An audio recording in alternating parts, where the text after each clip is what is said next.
Hello and welcome to Live in the Hearse. I'm Kerri Jackson, your host, and this is my co-host Alfred. And today I'm so excited to bring you someone I've wanted to interview for a really long time. He's a huge hearse enthusiast and a longtime friend, and he has multiple cars, and in this episode we're going to feature two. So let's leave the garage, check out his cars, and then we'll hear from Mr. Ronnie Grubbs.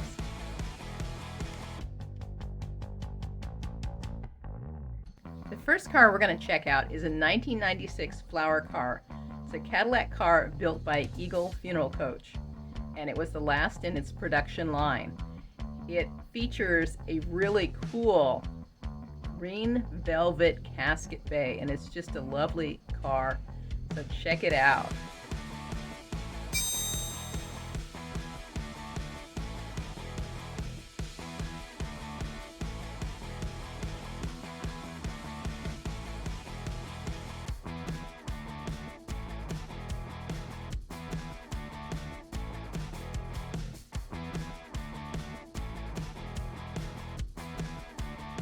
And this car is called Eulogy, and this one is a 1972 Cadillac S&S Victoria, which spent most of its life in Texas.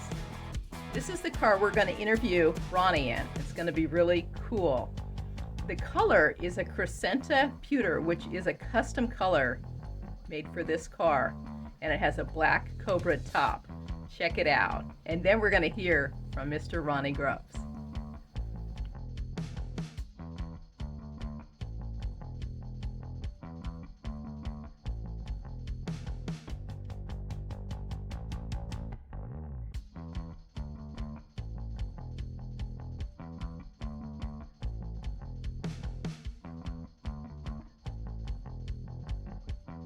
Hey Ronnie, how are you doing? Hey, doing good, Kerri.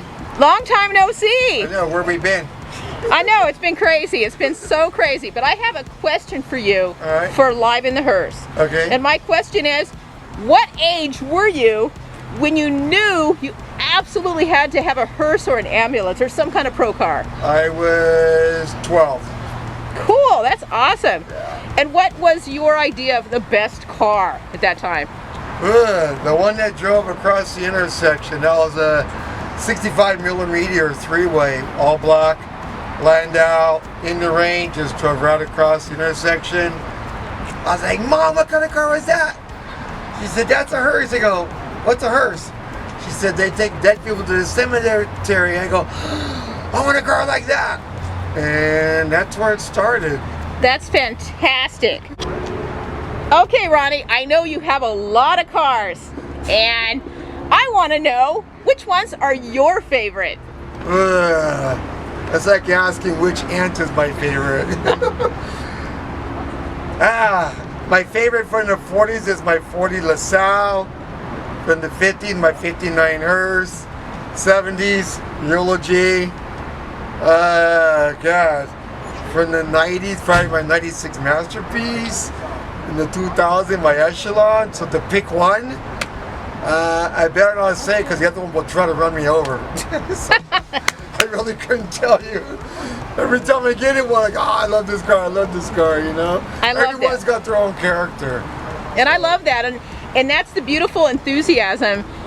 You know, we've known each other a lot of years, but we still have a passion for these cars, and we're still excited about living, and you know, and just being able to be around these cars and the people that love them. Oh yeah.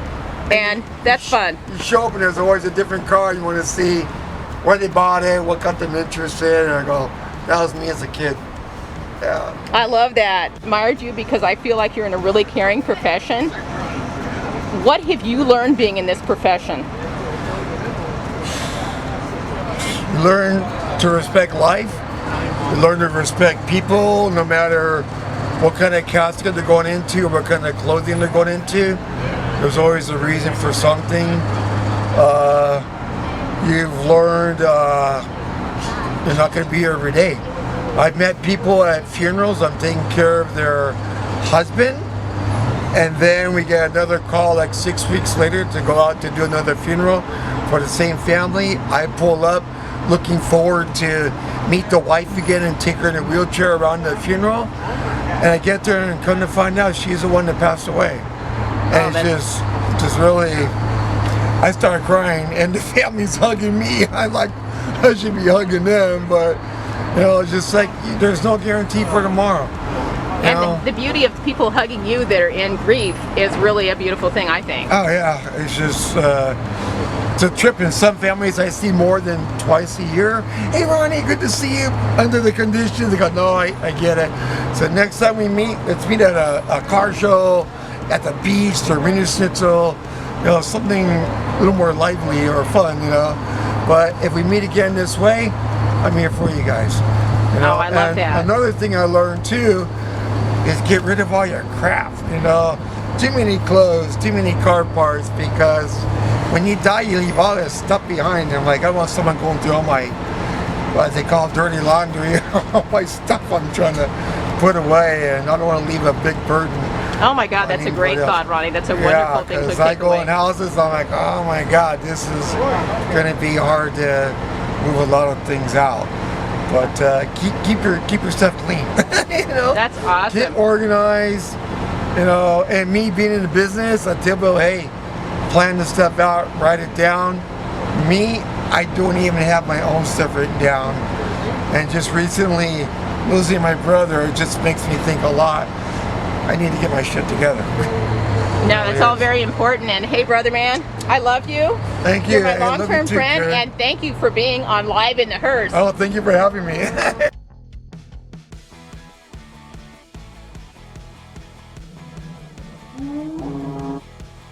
And now it's time for quick trivia.